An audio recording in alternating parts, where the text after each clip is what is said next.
Isla lamang ang probinsya ni Bert, kaya't ang madalas na hanap buhay rito ay pangingisda. Kahit na mahirap ang buhay, ay may ambisyon siya na yumaman. Ayaw niyang habang buhay na malugmok sa hirap at iasa na lang sa kalikasan ng kapalaran. Kaya't ng araw na iyon, kinausap ni Bert ang kaibigan na sina Alex at Raven. Mga tol, hindi ba't sawa na kayong mga isda at kumita ng maliit na pera? Tanong ni Bert sa mga ito. Nagkatingin na naman ang dalawa at di nagtagal, nagsalita si Raven. Sa totoo lang tol, oo Pagod na akong mangisda, pero wala akong magagawa dahil ito lang ang alam kong kikita ko sa marangal na paraan. Kailangan ko na lang dagdagan ng kasipagan ko. Bawal maging tamad sa ating mahihirap Tama yung sinabi ni Raven tol. Ganun rin yung sagot ko sa tanong mo. Tugon naman ni Alex. Pero hindi ba't Raven, yung tsuhin mo merong makina at hose na pwedeng maging oxygen natin sa ilalim? Matagal nang hindi yun ginagamit ng tsuhin mo dahil tumigil na siya sa pangingisda magmula nang magkaroon na siya ng negosyo. Bakit hindi mo nalang hingin para sa atin? Para naman makapagmina tayo sa ilalim ng dagat. Suggestion pa ni Bert. Bukod kasi sa pangingisda, pagmimina rin ng ginto sa ilalim ng dagat ang hanap buhay sa kanilang lugar. Marami kasing naniniwala na may gintong nakatago sa ilalim ng dagat. May nakakakuha na rin kahit konti sa kanilang mga kanayon, kaya't kahit papaano, kumikita ang mga ito ng malaki-laki. Sige na Raven, paborito ko naman yung pamangkin At para naman may pag-asa tayong yumaman, baka may gold bar pa tayong makuha, di ba? Pangungumbinsi pa ni Bert sa kaibigan. Halata sa anyo ni Raven nang sandaling iyon ang pangamba sa kung anumang maaaring mangyayari sa kanila kapag nagmina sa ilalim. Marami na ring nadisgrasya sa paggawa ng ganitong bagay. Pero mukhang may ambisyon rin itong si Raven, kaya't napapayag na rin ito sa bandang huli. Sige tol. Ipanalangin nyo na sana ibigay sa atin ang makina na yon. Basta kayong dalawa na lang ni Alex ang sumisid at magmina Ako na lang ang tagabantay ng makina kung sakali. Paalala pa ni Raven. Napatango na lang sila Alex at Bert. Natawa pa nga si Bert dahil gusto rin pala ng dalawa na makakuha ng ginto. May pangarap rin pala ang mga itong yumaman. Pagkatapos ng kanilang pag-uusap, dumaong na ang bangkang lula nila dahil tapos na sila sa paglalambat ng isda. Ngayon naman, ibebenta na nila ito sa palengke. Mangingisda silang tatlo at parte-parte sila sa nahuli nila. Pero mukhang dito na matatapos ang buhay pangingisda nila. Dahil baka sa mga susunod na araw, ginto na ang hahanapin nila. Oras na makahiram si Raven ng makina sa tsuhin nito. Makaraan ng isang linggo, pinalad nga si Raven na makahiram nito. Kaya naman hindi na sila nangisda at napagpasya na nilang sa pagmimina na lang magtuon ng oras ng umagang iyon. Kagaya nga ng napagkasunduan, si Raven lamang ang nagbantay ng makina ng oxygen na nakakabit sa hose. Habang sila Bert at Alex naman ang naguhukay sa buhanginan. Nakikita naman nila ang ilalim dahil sa suot-suot nilang goggles o salamin sa mata. Namamangha nga si Bert sa nasisilayan dahil sa ganda ng mga korales, mga halamang dagat at pulupulutong ng mga isda. Pero kailangan niya na mag-focus sa ginagawa upang makahanap ng ginto. Pinipili niya yung makikinang na buhangin at iyon ang inilalagay nila sa sakong dala nila. Tumagal sila ng 30 minuto sa ilalim habang naghukay at kalaunan umahon na sila. Ito na ang pagtatapos ng gawain nila. Baka kasi pumutok pa ang hose nila at mawalan sila ng oxygen. Sigurado akong may ginto tayong nakuha sa mga buhangin na naipon natin sa sakong yan. Dahil yung buhangin dito sa karagatan natin ay may nakahalong ginto. Saad ni Bert at tinanggal na ang hose sa kanyang bibig. Sinabi mo pa tol, habang nasa ilalim tayo at naghukay, nakita natin na may mga kumikinang diba? Yung mga ginto kasi dito ay kasing liit lang halos ng buto ng kamatis. Kaya't mapagkakamalan nitong parte lang ng buhangin. At ang iba naman nakadikit sa mga bato. Tugon naman ni Alex at inilagay na sa tabi ang kalahating sako ng buhangin na kanilang nakuha. Dahil sa narinig ni Raven, napailing ito. Akala ko pa naman gold bar yung makukuha natin dito. Halos kasing liit lang pala ng alikabok yung ginto dito Siguro sinabi mo lang yun Bert no? Para makairam ako ng makina sa tsuhin ko. Dismayadong komento ni Raven. Natawa si Bert habang nagsasabing, yung mga ganon, nahulma ng ginto iyon dahil pino talaga yung gold kapag kinukuha. Gaya ng mga nakuha natin. Ninadarang muna kasi yung gold sa apoy bago hulmahin. At tama ka sa nabanggit mo, Raven. Hinikayat lang kita at inuto, pero para sa atin naman ito eh. Mas malaki ang kikitain natin dito. Kaya halina kayo. Dumaong na tayo. Salain na natin ang ginto mula sa mga buhangin na nakuha natin. Paliwanag ni Bert. Kaya't napailing na lamang ulit si Raven. Hindi nagtagal, pumasulong na nga sila patungo sa dalampasigan. Pagkatapos nun, sinala na nila ang buhangin sa bahay nila Arlex. Marami silang nakuhang manilaw-nilaw na bato na kumikinang at kasiliit lamang ng buto ng kamatis. Inipon nila iyon at dinarang sa apoy ng ilang oras. Makaraan nito, pinakorte nila ng bilog ang ginto. Yung nakuha pala nila na ginto ay kasiliit lang ng jolen ng mahulma na. Pero ang sabi nga ni Bert, ayos lang iyon dahil malaki-laking halaga rin ito kumpara sa kinikita nila sa pangingisda. At di nagtagal, nagtungo sila kay Mang Carpio na bumibili ng mininang ginto. Hindi nga nagkamali si Bert dahil malaki-laking halaga ang kanilang ipinagbiling ginto. Dahil nagkakahalaga ito ng 15,000 pesos dahil puro iyon kahit na maliit lamang. Kaya tuwang-tuwa silang tatlo dahil makakapagpahinga na muna sila ng 2 araw sa pagmimina. Lalo na't napakahirap gawin ito. Mabusisi at masyadong peligroso. May pagkakataon kasi na kapag nasa ilalim, pwedeng pumutok ang hose na nagsisilbing oxygen nila at hindi na sila makakaahon pa. Pinagparti-parti nila ang kinita at tig 5,000 pesos sila. Samantala, si Bert noon ay namili ng kalan sa department store. Inuubo kasi yung kapatid niyang babae na kasama niya sa bahay dahil kahoy lang ang ginagamit niya sa pagluluto kaya't mausok. Sila lamang ang magkasama sa buhay dahil pareho ng patay ang kanilang mga magulang. Pagkatapos niyang bumili ng stove, dumiretso naman siya sa fast food para mamili ng tanghalian nilang magkapatid. At pagkatapos nito ay umuwi na siya sa kanila. Wow! Masarap yung pagkain natin, kuya! At may kalan pa. Hindi na ako hikain yan dahil hindi na masyadong mausok. Mukhang marami kang nahuling isda ah. Natutuwang salubong sa kanya ng dalagitang kapatid na si Betty. Oo, naawa kasi ako sa'yo kapag nakakalanghap ka ng usok eh. Ubo ka ng ubo. Kaya ngayon, hindi ka nauubuhin pa. Siya nga pala, hindi na ako nangingisda, Betty. Nagmimina na lang kami ng ginto sa ilalim ng dagat. Malaki-laki yung kinita namin kaya nga nakabili ako ng masarap na pagkain eh. May hamburger dito, 6 na fried chicken, fries, soft drinks at spaghetti. Kainin mo na yung dapat kainin dyan. Itira mo lang yung fried chicken dahil uulamin natin yun ngayong tanghalian hanggang sa gabi. Wika ni Bert. Kaya't masayang kumuha ng pagkain si Betty at nilantakan ito. At pagkatapos nun, naghanda na si Bert ng kanilang tanghalian. Kinabukasan, nagtungo si Bert sa bahay nila Arlex para mag-inuman sila roon. Tamang-tama ang pagkakataon na yun dahil magpapakasaya muna sila para sa susunod na araw masigla ulit sila sa pagmimina. Huwag tayong magpakalasing mga tola dahil mamaya may pupuntahan pa tayo. May niligawan akong babae. Ito ang dahilan kung bakit tinipon ko kayong dalawa upang magpasama sa inyo.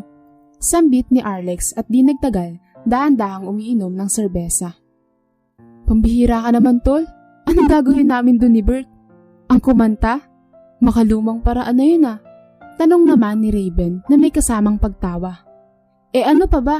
Alam mo namang sintonado ako eh. At kayong dalawa lang binayaan ng magandang boses. Kakanta rin naman ako. Siyempre ako yung lead singer eh. Si Myla nga pala yung liligawan ko. Teacher siya ng pampublikong eskwelahan sa kabilang lugar. Paliwanag ni Arlex. Baka makaistorbo lang tayo ah. May klase pa yata yun.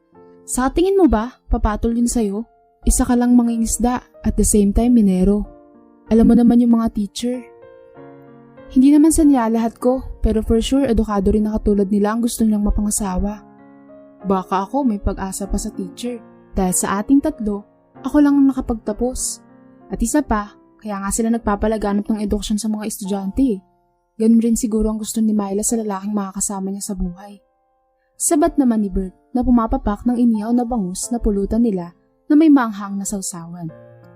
Ikaw naman, tol Bert, pinapahina mo loob ko eh. Kaibigan ba talaga kita o hindi? At saka syempre sa bahay nila ako akit ng ligaw. Ayaw kong makaabala. Sana nga sagutin niya ako eh. Tulungan niyo naman ako. Pamimilit pa ni Arlex sa dalawa. Dami mong alam. Sige na tol. Kasama na kami ni Tol Raven. Tutulungan ka namin, di ba tol? Oo naman, tutulong tayo. Basta sa kaligayahan ni Tol Arlex, walang problema sa akin. Tumatawang tugon ni Raven habang nagsasalin ng beer sa kanyang baso. Pagkatapos ng kanilang konting inuman at sa pagpatak ng hapon, nagtungo na sila sa kabilang lugar para puntahan ang bahay ng teacher na si Myla. Hindi naman sila lasing ng sandaling iyon at katunayan, nilakad lang nila ang papunta roon kahit na medyo may kalayuan. At syempre nagdala na rin ng gitara si Arlex para sa kanilang pagkanta. Pagkadating nila sa lugar, sa labas ng bahay sila umawit. Pero bigo si Arlex ng sandaling iyon. Hindi pa sila natatapos sa pagkanta, dumungaw na ang dalagang guro sa bintana. At ito ay kinumpronta si Arlex na hindi raw ito tumatanggap ng manliligaw. Kaya't nang naglalakad na sila pa uwi, lulugo-lugo si Arlex habang nakabusangot at nakatulala. Daig pa nito ang natalo ng paulit-ulit sa sugal. Kaya't nang nasa bahay na ulit silang tatlo, muli silang nag-inuman dahil niyaya ulit sila ni Arlex. At sa pagkakataong iyon, ay dito na sila tuluyang nalasing.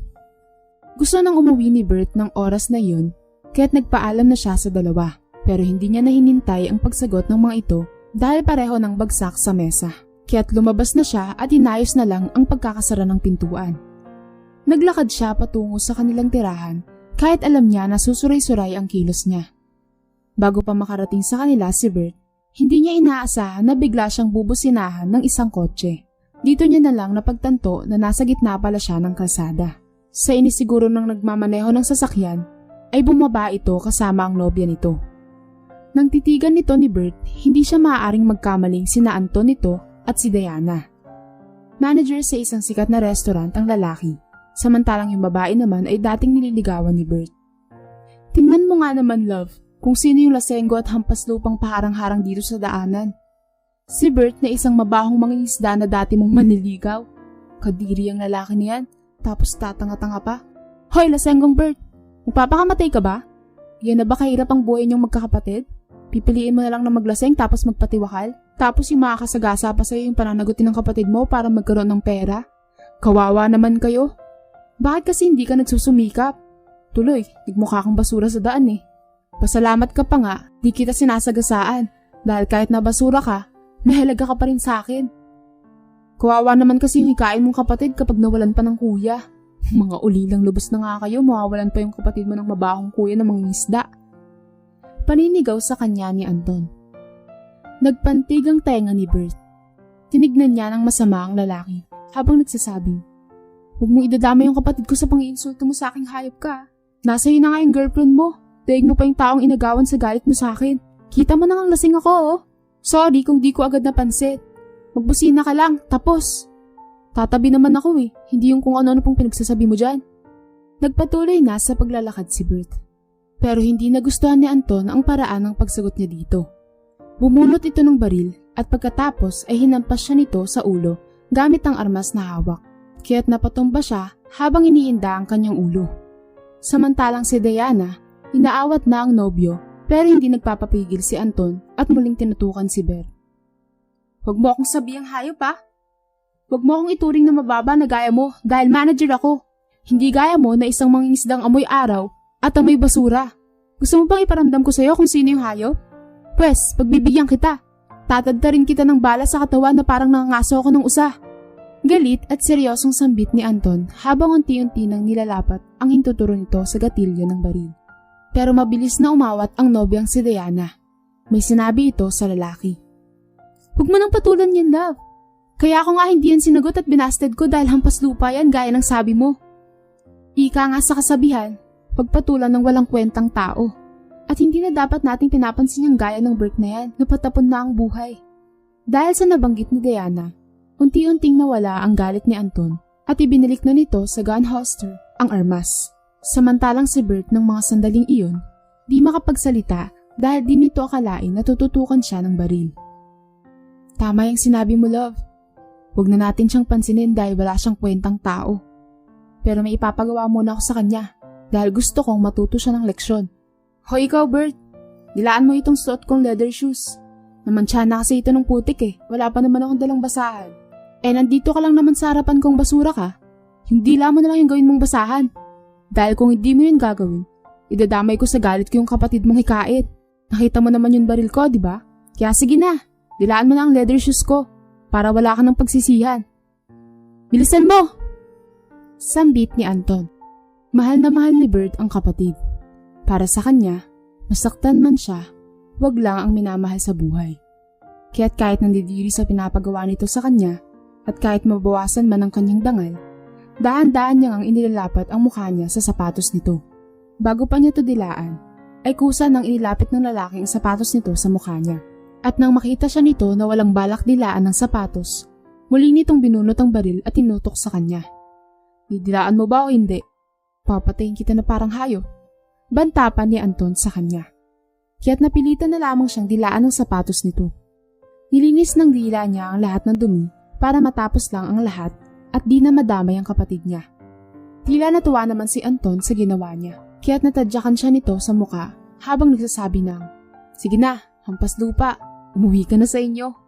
At huwag na wag mo nang ipapakita ang pagmumukha mo sa akin ha." Tinalikuran na siya ni Anton at pumasok na sa kotse. Samantalang si Diana ay dinuraan pa siya sa muka bago ito sumunod sa nobyo. Nang makaalis na ang sasakyan ng mga ito, dito na tumayo si Bert. Parang nawala yung pagkalasing niya ng sandaling iyon, matapos siyang pukpukin ng baril sa ulo at tadyakan sa muka. Nang makauwi na siya sa kanila, nabungaran siya ng kapatid na nasa ganoong sitwasyon, kaya't natanong siya nito, "Kuya, anong meron sa ulo mo? Bakit hawak-hawak mo?" "Huwag kang usisera dyan, Betty. Kita mo namang lasing ako eh. Natural lang masakit ang ulo ko." Dahilan ni Bert. Pero tila ba hindi naniwala sa kanya si Betty. Tumayo ito mula sa kinauupuan at inalis ang kamay ng kuya na nakasapo sa ulo nito. "Oh my God, may bukol ka sa ulo, kuya. Matambok ko. Ano ba talagang nangyari sa'yo, kuya? Naumpog ka ba o may nakaaway ka?" Tanong nito. Hindi na nagsinungaling pa si Bert. Sinabi niya na kagagawa nito ng dati niyang karibal sa pag-ibig. Nakwento niya rin yung pinagmulan ng gulo. Alam na ni Betty kung sino ang tinutukoy ng kanyang kuya. Kaya't ang ginawa na lamang nito, bumili ng yelo sa tindahan at makaraan nito'y dinidikit-dikit niya ang yelo sa bukol ni Bert. "Ang yayabang naman ng dalawang yun para hamakin ang pagkatao ko. May karma rin sila." Sambit pa ni Bert habang patuloy siyang ginagamot nito. "Hayaan mo na, kuya. Mangyayari din sa kanila yun. Basta't maging mabuti ka lang at walang inaapakang tao. Pero bakit di mo kasuhan yung nanakit sa'yo, kuya?" Tanong pa ni Betty. "Hindi na. Pero kapag naulit-ulit yun, may kaso na siya sa akin. Maswerte siya dahil meron siyang dalang baril. Dahil kung nagkataon na wala siya nito, siya naman ang mabubugbog ko." Puno ng galit na saad ni Bert. Papadilim na ng sandaling iyon. Lasing pa rin si Bert kaya't si Betty na lang ang nagluto ng hapunan nila. Kinabukasan, nawala na yung pagkalasing ni Bert, kaya naman nagmina na siya. Silang dalawa lamang ni Raven dahil nagmumukmuk pa rin si Arlex dahil sa pumabasted ng nililigawan nito. Kinulit na nila ito bago pa sila pumalaot, ngunit ayaw talagang sumama. At ang sabi, gusto munang mapag-isa. At dahil si Raven ang nagbabantay ng makina, si Bert ang nagmina sa ilalim ng dagat, dala ang kanyang mga kagamitan sa pagkuha ng ginto. Kalahating oras na yata siya sa ilalim nang nakahigop siya ng tubig sa kanyang hose. Ang ibig sabihin lamang nito ay pumutok ang hose niya dahil sa lalim ng tinungo niya. Napulikat nga rin siya kaya't hirap na hirap sa pag-ahon ng binata. Pakiramdam niya ay nakalublob siya sa selyadong drum na punong-puno ng tubig at di siya makagalaw. Sa loob-loob niya ng sandaling iyon na yata ang katapusan niya dahil hirap na rin siyang pigilan ang hininga. Nakakasinghot na rin siya ng tubig at napakasakit para sa kanya dahil parang sinusugatan ang kaloob-looban ng ilong niya. At sa nanlalabong paningin niya, unti-unti niya na rin nabibitawan ang sakong hawak niya. Nagising na lamang siya na nasa bangka na at inire-revive na ni Raven. Baka saan yon ng kaibigan ang labis na tuwa nang siya'y magising na. "Anong nangyari, tol?" Tanong pa niya nang siya'y magkamalay. Nakalimutan niya kasi ang nangyari. "Nalunod ka kanina, tol. Pumutok kasi yung hose mo na nakaduktong sa oxygen. Mabuti na lang nasagip agad kita. Hindi, katapusan mo na." Tugon ni Raven. "Saan yung mga nakuha ko, tol? Iniwan mo ba sa ilalim ng dagat?" Tanong niya habang bumabangon na. "Yun nga ang kinakatuwa ko, tol eh. Kahit na naaksidente ka, marami ka pa rin nakuha. Kaya tara na, lumaong na tayo. Salain na natin ang mga ginto. Tunawin at ibenta na. May parte pa rin dito si Tol Alex ha. Kawawa naman yung taong yun. At malay natin, sumigla na siya pag nagkaroon ng pera. Ngiting sambit ni Raven. Habang naglalayag sila pa uwi, natanong pa ni Raven kay Bert kung bakit may bukol ito sa ulo na parang naumpog. Sinabi naman ni Bert ang katotohanan tungkol sa ginawa sa kanya ng manager ng restaurant. Nako, dapat kinasuhan mo tol. Biruin mo yun? Tinutukan ka ng baril tas binukulan ka pa? Suwestyon ni Raven. Wag na tol, Diyos na lang bahala sa kanya. Pero sa oras na ginawa pa niya yun, papatulan ko na siya. Magkamatayan na lang kami. Tugon ni Bert, kaya't hindi na lang siya pinilit ng kaibigan. Sa bahay nila Raven nila tinunaw ang ginto at makaraan nito'y muling ibinenta. Halos mangilabot sila sa tuwa dahil 20,000 yung kinita nila sa ginto. Kasinlaki na kasi iyon ng kalamansi, kaya't ganun kalaki ang halaga nito. Nagparti-parti ulit sila at sa pagkakataong iyon ay tig 6,000 mahigit sila. Binahaginan pa rin nila si Alex gaya ng napagkasunduan nilang dalawa. At nagpatuloy pa rin sila sa pagmimina sa mga sumunod pa na araw. Hanggang isang hapon, galing ulit si Bert at namili ng mga kagamitan nila ng kanyang kapatid at mga pagkain sa mall.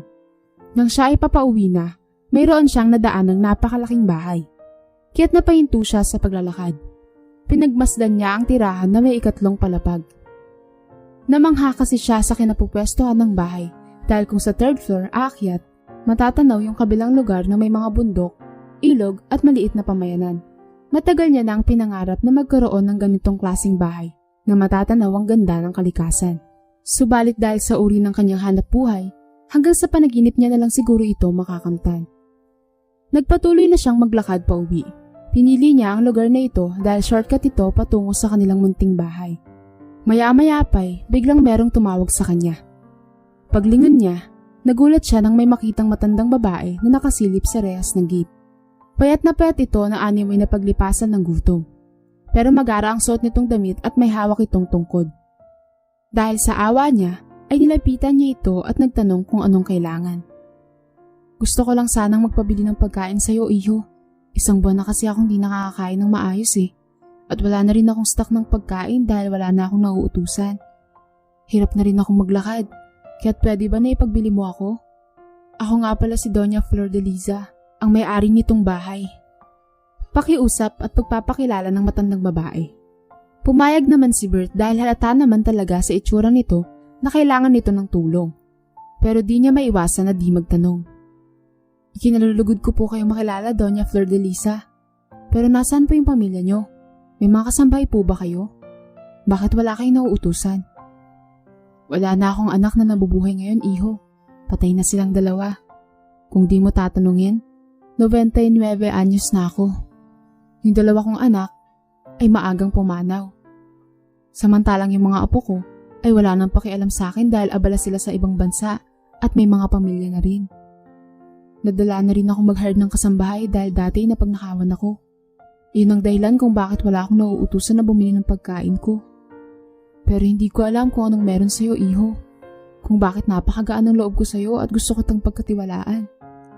Siguro ay nadarama ko na mabuti kang tao. Siya nga pala, iho. Anong hanap buhay mo? Pwede bang maging boy na lang kita? Hayaan mo, malaking papasahod ko sa'yo. Tanong ng matandang Donya. Dito naman binanggit ni Bert ang klase ng trabaho niya at kung gaano ito kadelikado. Pinayuan siya ng matanda na iwanan na ang ganoong klaseng trabaho at sa halip manilbihan na lamang sa kanya. At dahil sa malaking pasahod na ipinangako sa kanya ni Doña Flor de Liza, nahikayat siya nito na pumasok bilang boy.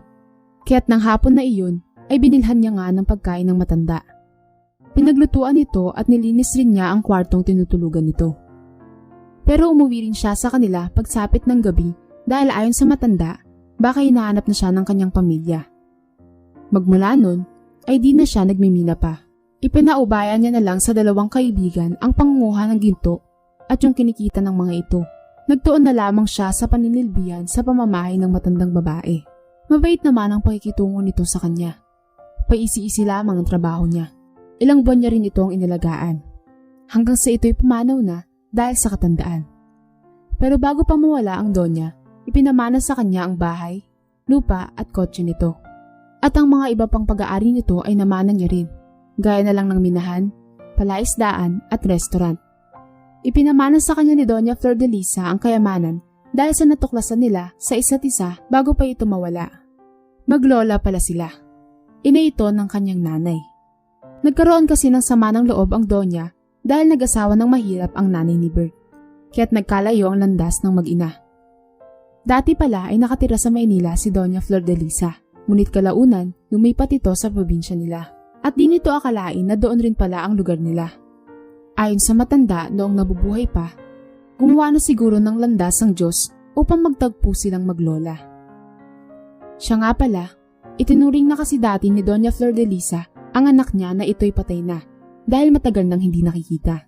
Pero dahil sa nalaman nito kay Bert na talagang pumanaw na nga ito, nalungkot ng sobrang matanda. Matagal na kasi nitong binabalak na humingi ng tawad sa anak dahil sa pagiging mahigpit nito noon at sa pagiging matapobre sa kanilang ama. Matagal na palang nagbago ang matanda simula nang mawalay ito sa anak.